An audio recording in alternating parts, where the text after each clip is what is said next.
Adan Dulo Fatuma, followed by Senator Madzayo Stewart Machiro, Senator Murkomen Onesimus Kipchumba.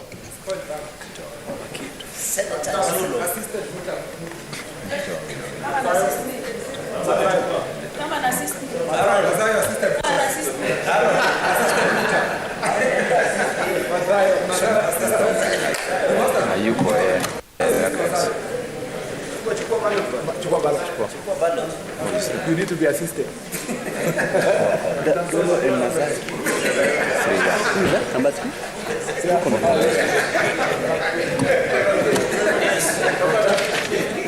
Please.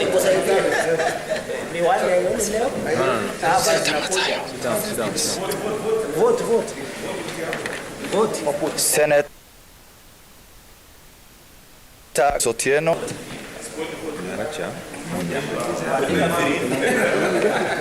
Get assistance there.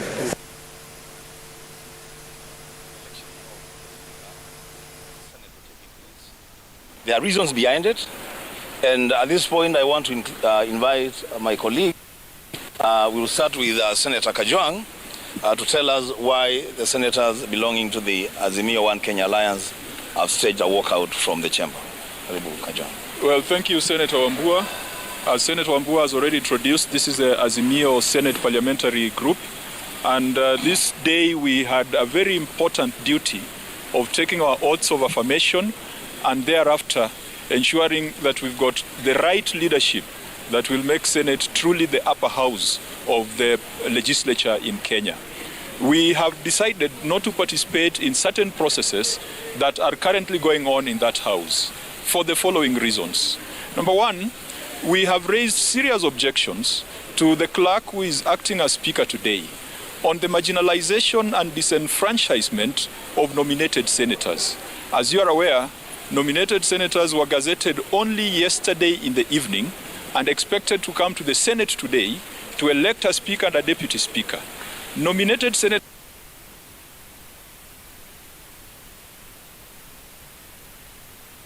speakers by the IEBC points to a pattern of ensuring that these 20 who largely represent women, youth and persons with disability are denied their right to participate in the elections in the House today.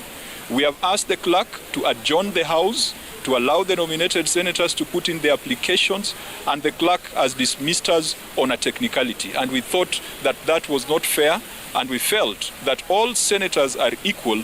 There is no way that the position of deputy speaker can then be reserved through trickery for only the elected senators at the exclusion of nominated senators.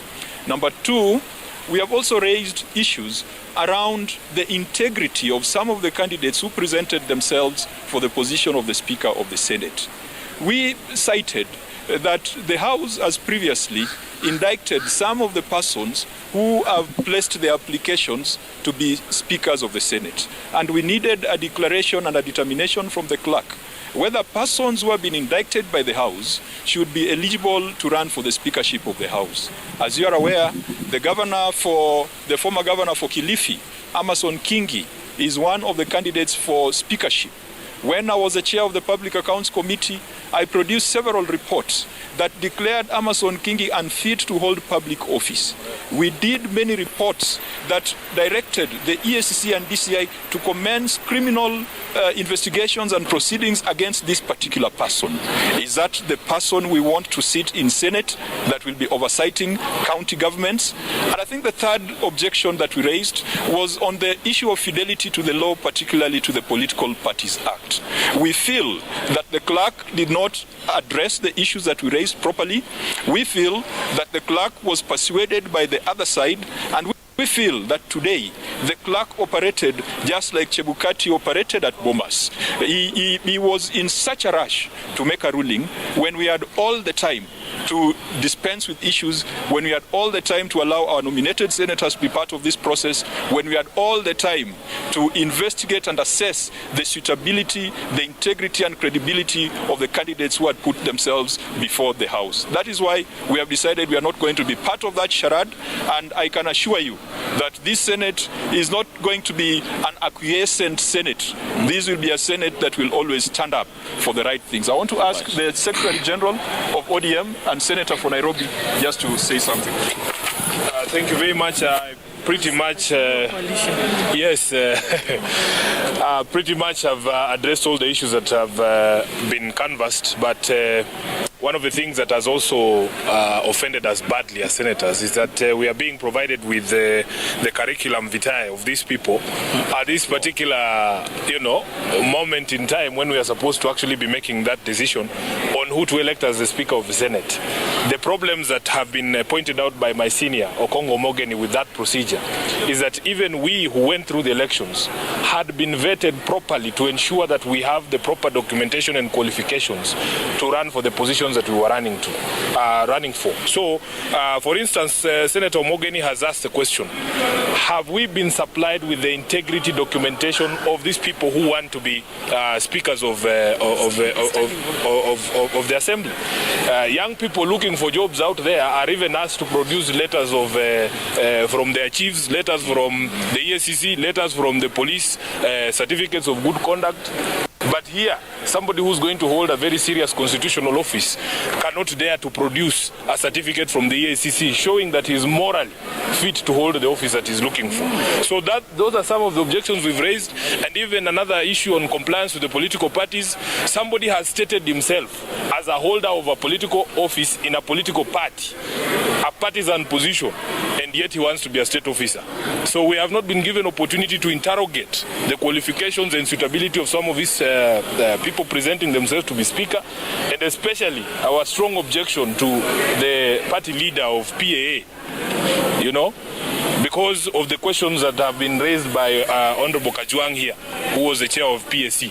So at this particular juncture, we don't feel the necessity to sanitize a process that is already fraught with corruption. And I weep for the next 4 years of the Senate, because if this is how we are going to begin, then I can assure you that we are going to have a very difficult time, in this particular Senate. Thank you very much. So participation, giving the other side a walkthrough with the candidates. Well, they say it is better to be defeated in honor than to lose, than to win with fraud. So we will have no part of it. We know that to be a speaker who commands the respect of all the senators, you at least have to achieve the threshold of 2/3 of the members. That is what the standing orders and the constitution require. So he is going to be a minority speaker, so to speak, because he will not get the number of senators that is set in order to command the sort of respect that a Speaker of a House as honorable as this should command. And by the way, to add on that, Reddy, it is rather absurd to be expected as a senator to receive these documents on the floor. And you're supposed to read through the CVs and at the same time cast your ballot. So if midway you realize that the person that you casted the ballot for is not fit to hold office, what are you supposed to do? What's the recourse? So this thing, and the argument that we are running out of time is just a very lazy argument. We are 5 years, my friend. We are just starting today. Running out of time to go where? We have to get the process right, because the outcome of a process is as important as the process. If the process is wrong, the outcome cannot be right. Thank you. It's very, which means when the senator for Nairobi says that you rather lose honorably at this point, so that means you are abrogating the powers of the other side to run. We are refusing to sanitize a process that we have told you has begun on a fraudulent, footing. We will not part of it. We will not be part of it. So you've also withdrawn the white party leader. Yes, absolutely. Yes. Thank you very much. Yes, we have. Thank you. I think it's up there. That's it.